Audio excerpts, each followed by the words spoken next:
All right, so you guys got an education in your reading this week, right? Yeah. We should have put an age limit probably on this class, but I wanted you to be able to get your head around it. We've got a few more things in our notes to go through today, and then we're going to talk about those readings. And I know that as you read it, some of it was like, okay, I get this, and you're following along, and you're not necessarily you agree with it, but you could follow. And there are certain places where you thought, this is in a different language, and I'm not getting it. But this is the process of just working through this. You guys are doing great. Just as a reminder, we are going to stop tonight a little bit early because we do have the gathering. It's going to be at 6:30 tonight. Hopefully you guys are going to hang out for that. If you can, it's going to be a really special night. We're going to get through Hinduism tonight, and then we'll be looking at Buddhism next week. So as we look at it, if you're on page, we're going to be on page 60 is where we're starting. We finished last week talking about karma and dharma and talked about some of the different things as far as Hinduism goes, samsara. I've received some emails this week and some great conversations and dialogue. It's been really good and helpful, and hopefully this is making you think. And a lot of questions that people have had, like, now wait a minute, but if they do this, wouldn't it be this? And you're trying to connect the dots. And a lot of the frustration that you're going to feel is it's just a completely different way of thinking than what you're used to. And so you sort of have to get your head around it. Like, this isn't going to make rational sense to me where I live and the way I've been raised. And so you sort of got to work through some of those things. When we look at Hinduism scriptures, Hindu sacred texts can be broadly divided into two categories. The first one is the Shruti, which means heard. It's describing the Word of God and as written in the Vedas. So the Shruti, and this is written in the Vedas. And then something called Smriti, which is remembered, describing the works written by sages.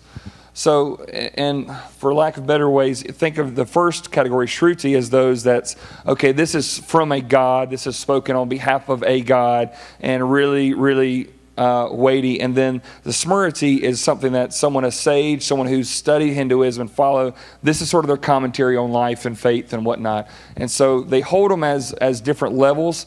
In fact, if you remember while Hindus are very, very different, and they can believe different things within Hinduism, one of the common things that you have to is that you regard the Vedas as authoritative. So what is written by the word of God or gods, as they're going to think, is going to be written in the Vedas, and so that's accepted. And the rest of this is more like commentaries. This is a teacher who's going to write, not as authoritative as the others. So here's some of the different sacred texts. One is the Vedas, which you read some out. These are called the books of knowledge. The 4 Vedas are the oldest of Hinduism sacred books. These are Shruti. The Upanishads are sittings near a teacher. These are philosophical collections. They're very, they're obviously the philosophical means the love of wisdom. You're trying to get these wisdom around it, and that's Shruti. And then the Bhagavad Gita, Song of the Lord, is a long poem on religious duty. And so this is once again written by a sage. And so these are some of the more upheld texts that they would use. Now, you got this next section on Hindu gods, and we're going to talk about it. And by the way, if we were going to talk about all the Hindu gods we know about, we would spend all 12 weeks just on this, because there literally are that many. Some people say it's thousands, but it's more likely up into the millions. That would be some way that they believe in these different gods, depending upon how you look at it. I've got 7 that we're going to look at, and these are some of the more popular ones or more major players in especially in the country of India. So the first one is this: Brahma is the creator. Okay, Brahma is the creator god. Now, as you're looking at this, just go ahead and also give you a little explanation. If you look at up here, there are 3 words that are very, very close to looking exactly the same. And so sometimes you'll read something and go, wait a minute, is that this? It's very confusing. So Brahma is the creator God, okay? Like one individual God. He's specific, like this is the individual person. Brahman is the absolute ultimate reality. And so what that means is like, Brahma is a part of Brahman, okay? So it's like everything is Brahman, you and me, everything's the absolute reality, the big picture thing. But Brahma is the specific creator God, and then Brahmin are priests, okay? So these are priests of Hindus. And so if you get confused on that, that's understandable because they sound a whole lot. So if you also look on page 61, you see a picture of Brahma. And what do you notice first and foremost about this picture of Brahma? Yeah, he's got 3 faces, right? Now, is that showing that, okay, he's the tri-faced God? What does that mean? What would that almost symbolize as you're just looking at this artwork about Brahma? What would that symbolize? Yeah, all seen everywhere. He's all over the place. It's just this one continuous thing. And so it's not just like, oh, he's just this God. He's this God, and it's just all over it. And it's connected with everything. And so, in fact, really, if you even just look at the pictures of these gods, in Hindu artwork, you'll just notice a lot of similarities. You're rarely going to see any Hindu god that's not profile is just looking straight on. Like just sort of, that's just, I don't know why, that's just like almost all the artwork that they're going to have is somebody's looking straight on and doing something specific. And so Brahma is seen as the creator god. Number 2, Vishnu is the preserver. Vishnu is the preserver god, okay? So we've got one God, Brahma, that is mainly classified as the creator God. He creates all things. And then Vishnu, he preserves all things. So it's one God creates it, and one God sustains it, preserves it. Okay? So Vishnu is a little bit, Vishnu's just sort of chill. Vishnu's very helpful, keeps the earth going, just very, okay, now that someone's created it, let me maintain it, okay? Now automatically, some of you are going, wait a minute. So you mean to tell me you got to have 2 to do that? And I know some of you are going, my God does both. I understand that. But I want you to think about this. So one of the things that you're going to see in Hinduism is this inability for a God to do really more than a couple of tasks. So in their minds, they're going to think, okay, well, there's issues with fertility, so therefore we need a what? A fertility goddess that just deals with that. And we got stuff with the crops, and so therefore we need a crops. Well, couldn't, Brahma do that? No, Brahma created. He's tired, okay? He's done his duty. That's what he did, and it's over. And now Vishnu he's sort of preserving this and keeping all things. And then you get to the issue of, well, what happens when bad things happen and storms and famines and wars? And you go, surely the creator God didn't do this. Surely the preserver God didn't do this. We need a destroyer. And so the destroyer is Shiva. Shiva is the destroyer god. Shiva normally has a trident sort of there and has like some kind of war stuff with him and some snakes around his neck normally. So a lot of times what you do is when you look at this Hindu artwork, you can tell just by a couple of little context clues like, okay, you seem happy, so you must be providing some good stuff or whatnot and different things. Now, and so with this, I want you just to think about this concept for a second. So you got Brahma who creates, Vishnu who preserves, and then you've got Shiva who destroys. And do you see how this is a complex thing for Hindus because they'd go, surely the God who creates cannot be the God who would destroy. Right? Rationally, that would probably make a lot of us feel better. Because you've had the same thing. Like, how can a loving God allow what? Look at all this evil in the world. And what about that storm? And what about that earthquake? And how in the world? And so therefore, in this context, they can say, well, this God is good, but this God, he's sort of the police. Okay, he's the one that's going to come. He's the judge, the jury, the executioner, but not this God over here. And so really what this allows is... and we have it at a different level, and you have those conversations with people. How could a loving God do this and whatnot? But this is their approach to say, well, if I have a mental problem with jumping this hurdle, that the creator God could also be the God that could send a storm that could wipe out a village, then therefore we're going to create a God who's just responsible just to punish people when they've done wrong.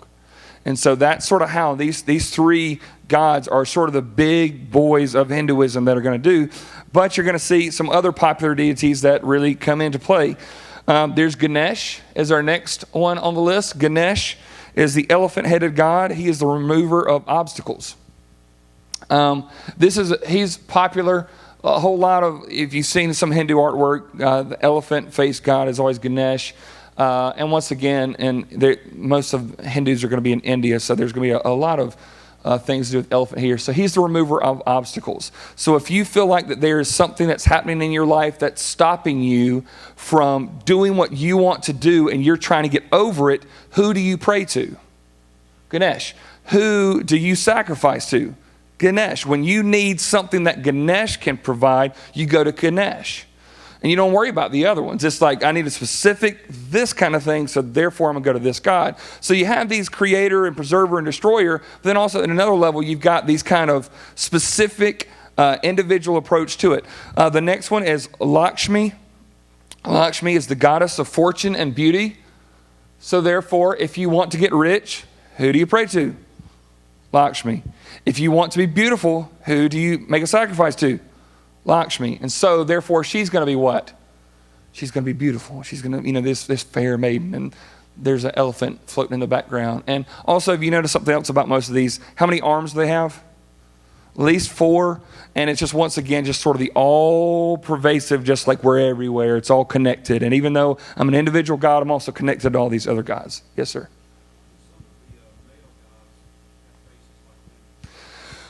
That's a great question. I have no idea. Never thought about it.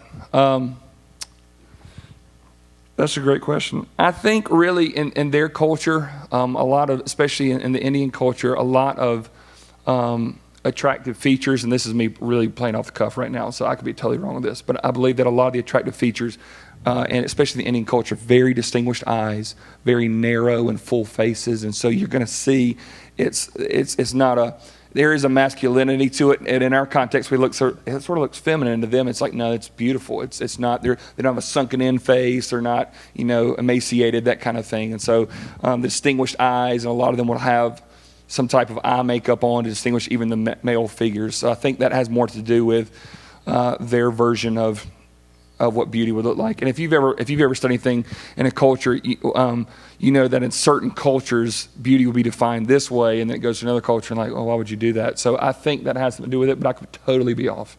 So if you find another reason, tell me, and I'll correct that. But great question. Number 3, this one is one of the favorites, Kali. This is Shiva's consort. Shiva was the what god? Destroyer god. So therefore, his lady friend is going to be the bringer of disease and war. Kali is she's an interesting lady.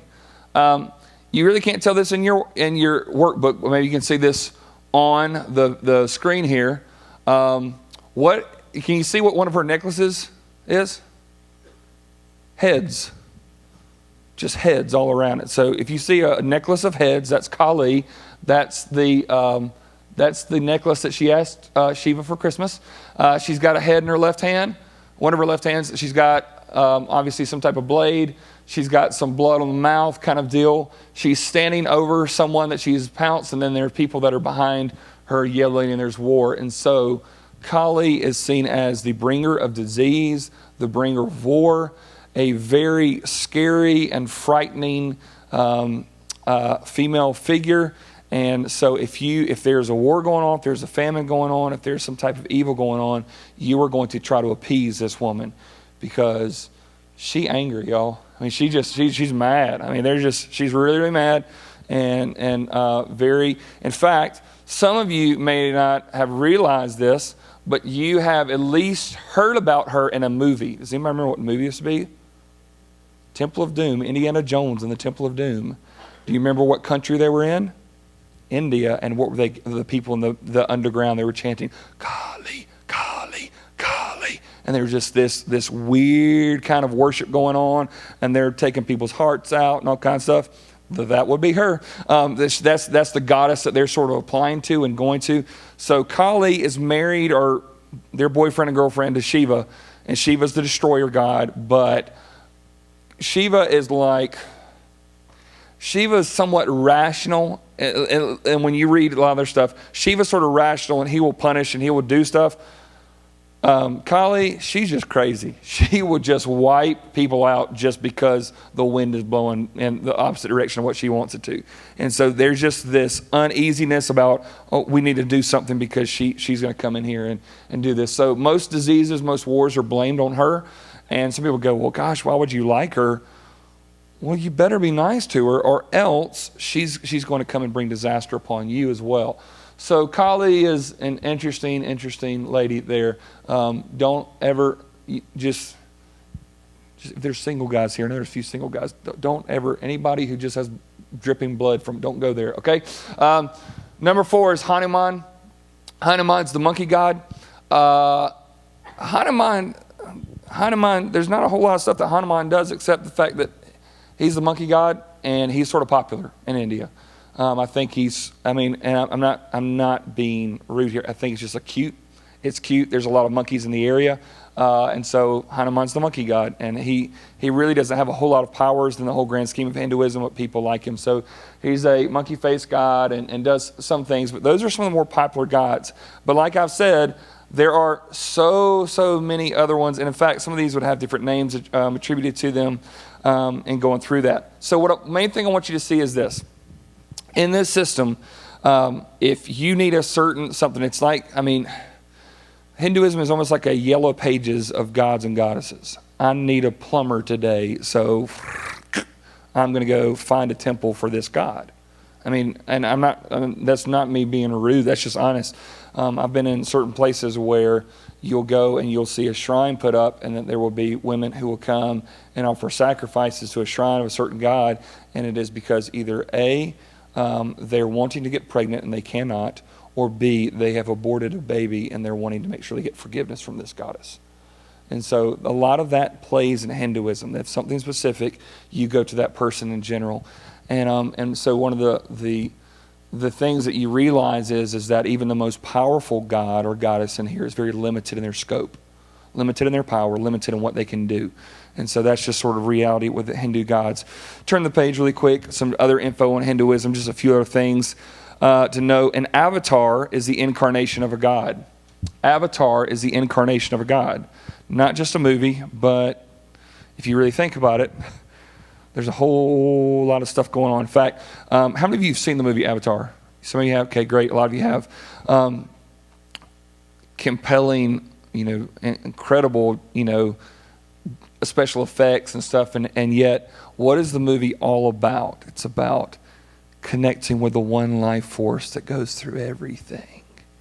And we're all connected, and don't hurt this because it could be a soul. And we see this as sort of a sci-fi movie, but it is Hindu to the core. In fact, it's even called Avatar, for goodness sake. And Avatar means the incarnation of a god. What that means is this, that in Hinduism, Kali or Shiva or Hanuman will occasionally come down in the form of a person and do something. And it may be something nice to someone who deserves nice based on karma, or it might be something evil based on evil that they've done. And so an avatar is when a god comes down, steps in human form, and does something to people or on earth in a different way. So interesting, if you were to go back now and just even look through Avatar, you're like, I didn't even notice that, but it's very Hindu in scope and nature. The Ganges River is another big thing in Hinduism. It's a river believed to be able to purify sins. The river is believed to be able to purify sins. You see a lot of these guys that are going in there and washing. It's located in Banaras, which is Hindu's holy city. Some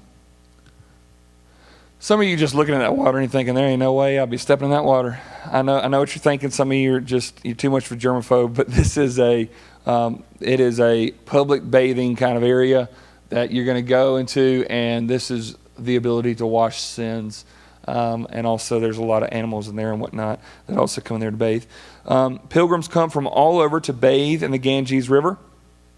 All over. This is sort of like a spiritual rite of passage. If you really feel guilty or you feel like you need to have your sins covered, come and bathe in this river. And before we start getting really judgmental and saying, I can't believe anybody would think that, a lot of people think baptismal waters do the same thing. Honestly, I know theologically we'd say in this moment, well, no, it doesn't. But there are a lot of people. In fact, I was trying to help a college student see this recently, that every time they have a bad span of disobedience, they don't need to go get rebaptized. And this person was telling me, he said, I get baptized every couple months. It just helps me feel better. And I was like, feel better about what? I just feel cleansed by it. I just feel like I'm getting forgiven, and I just go up and I get baptized really quick, and I just feel better. I do it every couple months. And so I look at this and go, that's crazy. And I go, well, it is, but it's all across the board. And so countless Hindus come to Banaras to die. This is a good city, a good place to come die because it's very holy in nature. In this city, it has 1,500 temples, most of them devoted to Shiva. And Shiva is the god of what? The destroyer god. So why would there be a lot of temples here? Because you're about to die and you're going, hey, before I go, I got one more thing I want to tell you. One more sacrifice I give you, so maybe you can help me out on this whole karma thing. I know I've stacked up a lot of bad stuff. Let me throw a couple of good stuff your way. And it is a gathering place for the religiously learned and their disciples. So this is sort of like a holy city of the religiously learned and their disciples. So when you look at this, and we're going to look at some of the readings, but the worldview of a Hindu is this, and I wrote these out for you. But the origin is that Brahma created, but that all is one. The universe is eternal in their minds, right? The universe is eternal. So while he created, basically Brahma has always been, and he just sort of expanded is what happened. He just kept stretching himself out, and that's what it is. So yes, he created the trees, but the trees are him. So that's how it's eternal. The identity of a Hindu is to do good deeds. You're a part of God. You're trying to get reunited. There's a caste system that tells you who your identity is and how you're put together. The meaning is to reunite with God and end reincarnation, the moksha. That's the meaning of life. Get off this wheel. We want to get released. The morality is all about karma and dharma. Do good things will happen to you. Do bad things will happen to you. So your morality is based on just making sure you do more good than bad. And the destiny is you want off of the wheel. No more reincarnation. That's where you're heading. But you can't get there until you do a whole lot of good deeds. Okay? So as we look at that, that's sort of just general information. Now I want us to look at the readings and on page 63. For those of you that were here last week, got the news kind of stuff, what we were hoping that you're going to do is read through this before you come. And once again, I've gotten some great messages from some of you saying, wow, this was very educational. But this is just so, I cannot overstate the incredible open door that you get if you get a chance to talk with someone who believes differently than you and said, hey, you know what? I read in your scriptures one time, and they go, what? You're just not casting stones, and you don't like, no, I read this. And I have a question, though, about this, because I'm not a Hindu, but I read this, and I'd love for you to explain this a little more. And a lot of times you'll find when you've read a little bit of some people who believe a certain religion, you've read more than they have. And you've asked questions that maybe they hadn't even thought of yet. And so one of the best approaches that I get, that I've found, is not to say, you know what, in my Bible we believe this. I'll just go, now I have a question, Nate. When you guys say this, what do you mean by that? And they go, most of my time that I've spent in the last few months with my Jehovah's Witnesses friends, I've just been completely, now explain to me how, Michael became Jesus, but now he's, how does that happen? And they're like, well, and they just sort of go to another question. I go, hey, can you come back to that? Because I'm really interested in that, and just asking questions and so it's helpful. So this is going to be able to help you ask some questions if you get the opportunity to ever have a good dialogue with someone who believes in Hinduism. This one first on 63, descriptions of creation, and we're just going to sort of go through this and look at some different things if you noticed. Yeah, you see a lot of questions in here. I don't know if you underline that, but there's a whole lot of questions, a whole lot of things. And give me a description of when you read this, how did you feel? Like the person even writing it, how did you feel? Confused, right? Did it sound like the person that wrote it was confused? Yeah, at some level. I mean, look at, there was neither non-existence nor existence then. There was neither the realm of space nor the sky which is beyond. What stirred? Where? And whose protection? And then it starts asking more and more questions. And then I want you to go down about 3 lines down from the bottom. It says, where did this creation come from? The gods came afterwards with the creation of this universe. Who then knows where it has arisen? Where this creation has arisen? Perhaps it formed itself, or perhaps it did not. The one who looks down on it in the highest heaven, only he knows, or perhaps what? He does not know. Can you just, I was reading this earlier this afternoon just to review it. And it's overwhelmingly hopeless to me. When I read perhaps he knows, perhaps he doesn't. I'm just going, how can you just, it's just that's a big question. I would want to know if I'm totally buying in, when I put my head down, no, I know. The God that I'm serving, he knows or he doesn't. I just want to know, but maybe he does, maybe he doesn't. And that is just a very great description of the way a lot of Hindus are going to believe. Maybe it is, maybe it isn't. We don't know. Not really a way of knowing, but we think so. So good. Yes, sir. In the bottom two lines where it says one who looks down on the highest heaven, would that be their Brahma? That would be Brahma most likely, or the Brahman or something like that. Yeah, and so it would be. But honestly, when you look at this also, and I think if you saw the article that was Rudra and Shiva, that there are times where this God will have this name, but then some people say, oh, we call him this. And so really it's just like, yeah, more of the creator God, like top tier God, the one who looks down. Maybe he knows, maybe he doesn't. Maybe he was the first to get there. You know, it's sort of the approach. So great question. Turn the page really quick. This is the one that probably should have put a rating on. And we're not going to go through everything in here. But did you catch how everything came to be in creation? Okay, good. Look at paragraph 2 and just really let the weight of this hit. Speaking of their creator God, the most powerful being in the universe, he feared. And therefore anyone who is lonely fears. He thought, as there is nothing but myself, why should I fear? Then his fear passed away. For what should he have feared?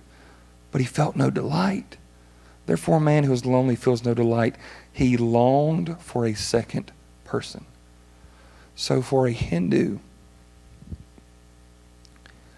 your greatest deity and the highest, most powerful person in the world that has more power than anybody is lonely and needy. I mean, I don't even giggle at that. Like it literally just crushes me even to verbalize it right now. Just that they go, well, he was lonely. I mean, he was needy. He wanted somebody, and he didn't have joy. He didn't have hope, and so therefore he did this. And it's just such a, and this is where, I want to keep pushing back on the Ganges River and baptism, but I also want to say, a lot of people will grow up in the Christian church and say, why did God create us? And some people answer what? He was lonely. He wanted somebody to share all this stuff with. And that's really nice to think about, but if that's true, that means that God is needy and he's not all sufficient within himself, and that's a problem. And so for us, we can look at this and go, I can't believe they have a God that, well, we got to be careful. We like that when God said he created all things, they were made by him and they were made what? For him, but not because he's going, I just want somebody to talk to. He wasn't lonely. The heavens declare the glory of God. He didn't need anybody. He doesn't need anything. But in this category, this is speaking, saying he was fearful. He was lonely. So he wanted somebody to share life with. And so you see what happens.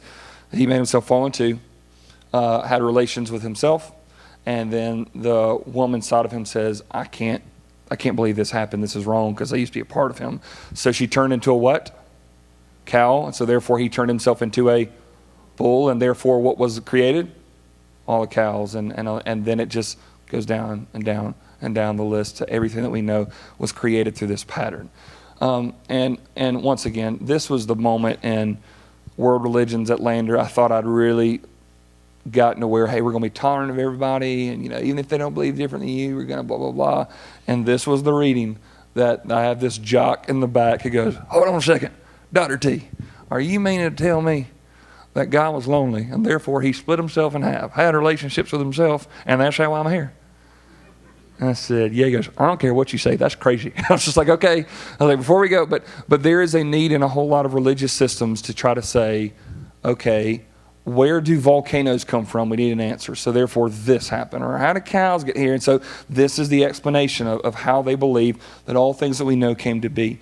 And so once again, that's also why we mentioned this, but that's why cows are revered, because they're sort of the second creation as far as beings go. And then you see in the whole other thing about why things are, all throughout the world and this kind of thing. And so once again, this is their picture of how things came to be and came to pass. And it is one of the saddest readings, because I'm not even going at the place of like, so you think that's how everything came to be. I mean, in honesty, that type of rationale is better than what some other people would use as far as what everything we know came to be. At least it's somewhat logical that, okay, there's two beings that have a baby. That's a lot more logical, honestly, than some of highfalutin society who believes other stuff in my mind. But the concept of God needing and the God being lonely is one of the scariest and most just tragic things for me to read. And that's sort of how they believe. And so with that, if their creator God is lonely and needy and fearful at times, could your God be in a bad mood one morning? And what would he do if he's in a bad mood? I mean, if somebody's in a bad mood today, you may just sort of, say something rude to your spouse or make your kid go to timeout. If you're Kali and you wake up and you ain't in a good mood, what happens?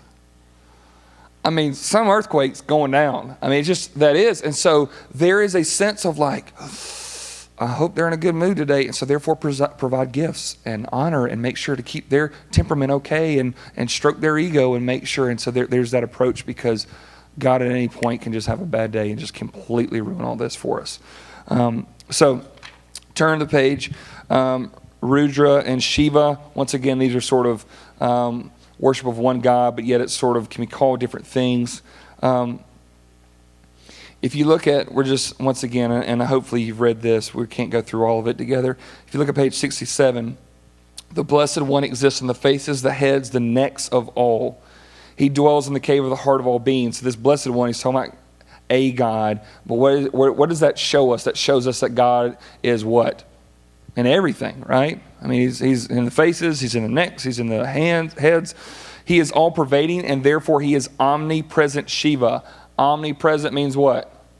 He's everywhere. All the time, he's everywhere. You can't get away from him. That person is the great Lord. He is the mover of existence. He possesses the purest power, reaching everything. He is light. He is undecaying. The person, not larger than a thumb, always dwelling in the heart of man, is perceived by the heart, the thought, and the mind. Those who know this become immortal. And so, and everybody goes, so you mean God's not bigger than a thumb? It's just sort of saying, look, he's there and he's also here. He's everywhere. Absolutely everywhere. And so, sort of their understanding through it. The next reading, It is the Self, is an interesting reading where there's a father teaching his son, and honestly reads a whole lot like Proverbs would for us. Here's a father saying, hey, son, make sure you listen to my father's teaching. And then, so the son has gotten some education, and if you see in that third paragraph there, it says, but he was conceited. So he read a lot, he learned a lot, but he became seated. So dad is going to say, all right, son, I'm going to give you a little instruction here. Turn the page over and look at the third paragraph there. And this is great. In the beginning, my dear, there was one thing only, without a second. It thought, may I be many, may I grow forth. And that's sort of the concept of creation, okay, for them. It's not, we believe in a creation that's called, the Latin phrase is ex nihilo, which means God created out of nothing. He didn't have like a toolkit. He didn't pull some supplies together and sort of put some things together and go, okay, we're going to make a mountain here. Let me get a bunch of clay and form it together.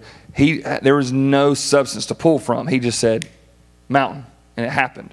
So now, in the Hindu creation, while this God is going to create all this, it's different because God is not on the outside of creation. He is what?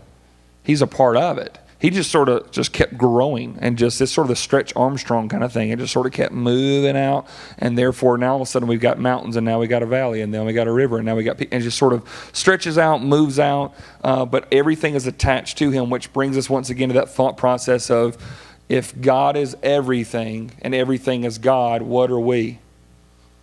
At some level, we are attached to God, a part of God, and that's how it's going to be. So that's sort of how it comes again. Look at the next paragraph there, about halfway down. Whatever these creatures are here, whether a lion or a wolf or a boar or a worm or a midge or a gnat or a mosquito, that they become what? Again and again. Now that which is a subtle essence, it isn't all that exists, has it itself. It is a true, it is a self. And so it's just this thought process of it, just like over and over and over again. By the way, a midge is a type of fly, just in case you're wondering. So it's just saying, like, these are things that you could be created as. These are things that you could come. These are all these different opportunities that could come out. So there are these things that can come, and just shows once again how you can go back and forth and over and over and over again. And if you look at the bottom of page 69, you want to underline this next to last sentence, which says, "This body indeed withers and dies when the living self has left it. The living self dies not." And so, okay, your body is going to die, but that self is going to be transplanted into a wolf or next or someone higher up on the caste system. And so that goes from point to point. That doesn't go away, but the body will go away. Making sense? Y'all with me so far? Okay. Let's look at page 70, Varuna and sin. Let me ask you guys this as you were reading this. Maybe you got something underlined, highlighted. What's a line that stuck out to you? Maybe something that jumped off the page that either you had a question about or you thought this sort of was a summary statement for me. Anybody got one?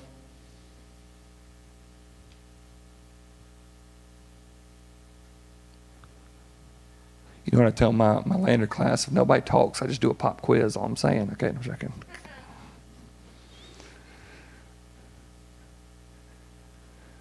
Look at this middle line on the first paragraph. Will he enjoy my offering and not be what? Provoked to anger. And so what are these gifts? They are a what? Just a, here, please, please, please, don't be angry. Don't be angry. I know I've sinned. Please. It's just, this is the, hey, baby, I know I didn't take out the trash, but here's some flowers to make sure you ain't mad at me when I come home. It's the same kind of concept. Oh, Varuna, second paragraph, what was the terrible crime for which you destroy your friend who praises you? And then I want you to catch this middle sentence because this is huge, huge, huge. You see the line that starts with the mischief? The mischief was not done by my own what? Free will, Varuna. Wine, anger, dice, or carelessness led me astray. So what is he blaming his sin upon? Yeah, his vices, his sin. I was drunk. I got angry. I am gambling. I was just careless. That led me astray. It's outside of me. It's not really my responsibility. Varuna, give me a little break here. I wouldn't have done it had I not been drunk. I wouldn't have done it had I not been angry. I wouldn't have done it. And so it's just this trying to appease you. So I'm trying to rationalize with you. I'm sorry that, I've done this. And where our scriptures sort of come up is God is going to say, I don't care how tired you are. I don't care how the circumstances are. You're still responsible to bear my name and bear it well. And so this is an approach like, let me give gifts and let me do what I can to try to make sure that you're not angry. Yes? Is this a Hindu way to voice or define free will? Yeah, in some way it is. I think that they definitely wouldn't say that you don't have a free will because of karma. I mean, they're going to have to play at that. But I think what this shows is they're in negotiation mode all the time. And because, they believe, a lot of Hindus, let's say that you did something really bad. If a man had abused his wife and he knows that's wrong, he knows he probably shouldn't have done it, this kind of stuff. He feels like the timer is going down. And at some point, karma's going to pay him back. And so what he's doing is, Varuna, you got to understand, I was drunk last night. Please, please, please, please. I'm going to give you offering. I'm going to burn the sacrifice for you. I'm going to do this. I'm going to go to your temple. I'm going to pay some taxes. Do you see this before it coming? And you were just waiting at any point for the anvil to come out of the sky and drop on you. And you're thinking, if I do enough, maybe they'll stop that. And so it's definitely not a disregard for free will, but it's almost like you're in negotiation mode going, please have excuse for me. I know I was late, but my dog ate my homework kind of mentality. Just completely. I know, but before that karma comes and hits me on the behind when I'm walking out, please understand this. And so it's definitely pointing to other things than that. Great question. Page 71 was probably the one that you did not understand at all, right? Or did y'all get this? Just random, I forget. Oh, I should have got the commercial for you. I can't remember, but there was a car commercial that had this in it a few years ago. Do you remember? The da commercial. Do you remember that? There's a little jingle that they always go. It was like a Volvo or an Audi or something. I can't remember which one it was. But some of y'all remember this? It was like a da, doom, da, and you didn't realize it's just Hinduism was going in your ear. Okay, it's just like they're just throwing it in there. It's catchy, and you know like what it was. And da and the syllable of Om is a sacred kind of syllables, and they stand for something. And so in Hinduism, you'll see some people chanting the Om, that kind of thing. When people make a joke about somebody meditating, that's where this is coming from. And so Da stands for, it's sort of just an abbreviation for three things, and you see it there in sort of that intro paragraph, but restraint and self-control is one, generosity is two, and compassion is three. And so in their language, these are just sort of three key words. If you remember da, you remember you need to have self-control, you need to be generous, and you need to have compassion. And so a lot of times there will be that da. And it's just a reminder, like here's three things you need to do. If you want to help out in this whole karma and dharma thing, make sure you got that going for you. So once again, there are these two people talking back, and he's saying, Da, do you understand this? He's like, I do understand this. Dhammayataya. Control yourself. He's like, you got it. Good. Now to the next one. Do you understand this? Da, I understand it. And so it's just sort of, these are sort of rituals that they would go through just to remind yourself. And when you hear that, you're thinking restraint, generosity, and compassion. Do you all understand that? You're supposed to say da or one. Okay, there you go. Let's go over next to Hindu women.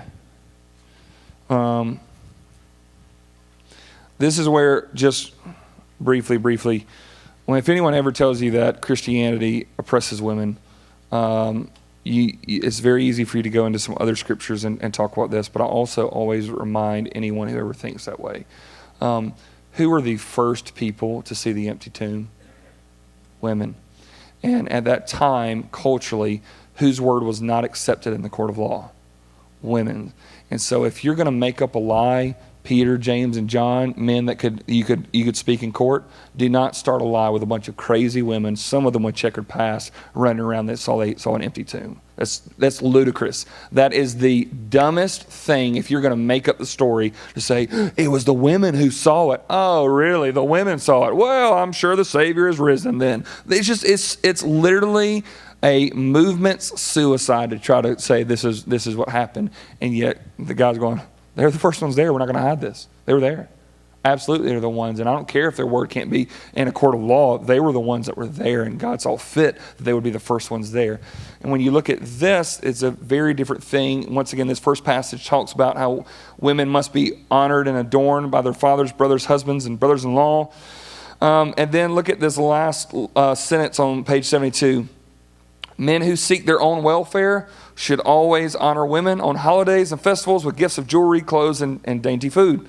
Some of you are like, hey, look, let's not go too hard on them, okay? Let me ask you, I'm not saying that every man in America is a Hindu, but do they act like Hindus sometimes? Based on that? I mean, yeah, absolutely. It's just like, look, if I want my own welfare in life, if I want things to go well in my house, then I should honor the women on holidays and festivals with gifts. But really, where does that come down to? Is that for the woman? Who's it for? Motivation. Right there, karma. You see it right there. Karma is going, if I do this, then therefore good stuff's going to happen to me. And then if you look over to the next page, and it's going to talk about a woman, you're subject to your father, then your husband, then your sons. Some of you women are like, oh no.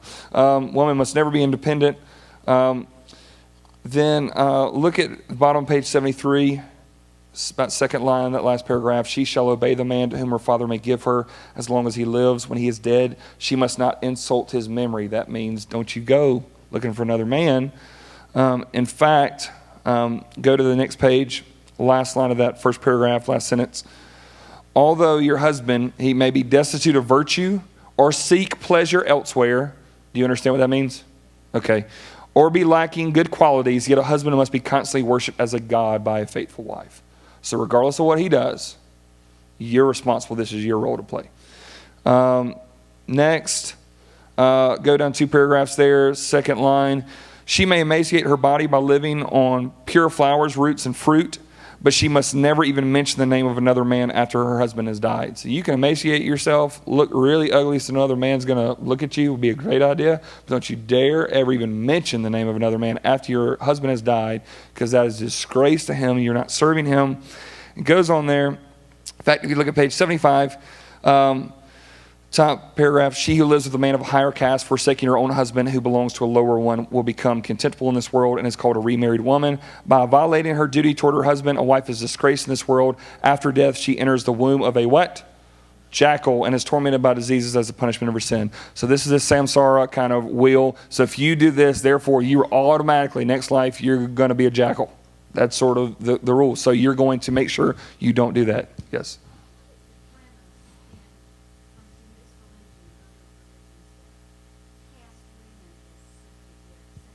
Right.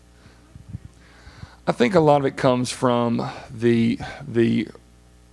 think honestly it comes from mainly size, strength, physical presence kind of stuff, the natural nurturing side for children to want to go towards mothers and to men to be that kind of stoic kind of provider. It's just there. And so therefore in this culture, they're going to, obviously, women are going to have a different role in the family just based on biology, and anatomy. But so in this kind of situation, because of that, there is a definite slant upon that. But I think that's where it comes from.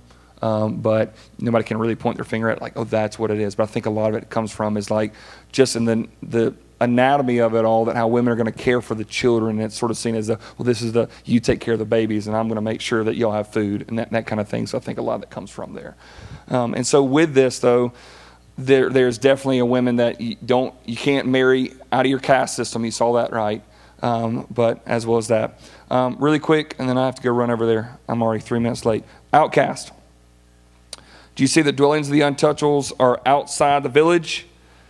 Their job is to carry out the corpses because other people don't need to carry out the corpses. And if you look at the next page, 76, you take for themselves the clothes, beds, and ornaments of those condemned to death. So those that are going to death, and you'll be doing some of the execution. You take their clothes because that's all the clothes that you were deserving of.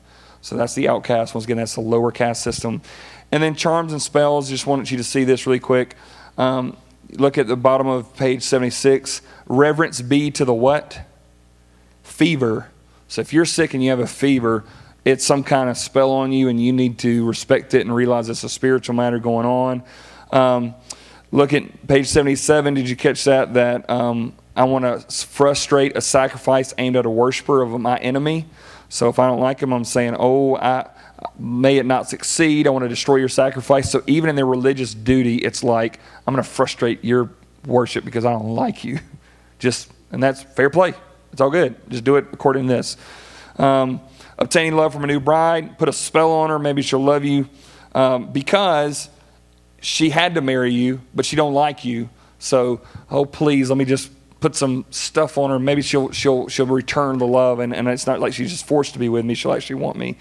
Grant success in business, and then there's this poem on the presence of God. So as you read this, obviously there's a whole lot of stuff to go through, and for me, it's not fun to read. Honestly, it's very hopeless and whatnot. And so next week we're going to talk about Buddhism, which is an offshoot of Hinduism, and it's going to be a totally different approach. I want to pray for us and pray for the gathering, and then we'll be done for the day. Dear Jesus, we thank you for the hope that we have in Christ and the God that is able to create, preserve, destroy, give life, take it away, to be all sufficient and need no help whatsoever. And Lord, may we see you as that and know you as that. We pray tonight for the gathering. We pray that we would come to know that hallowed is your name and have a wonderful time of worship here tonight, and just that we would just come together as a family and worship you in spirit and in truth. And all God's people said, amen. Thank you all.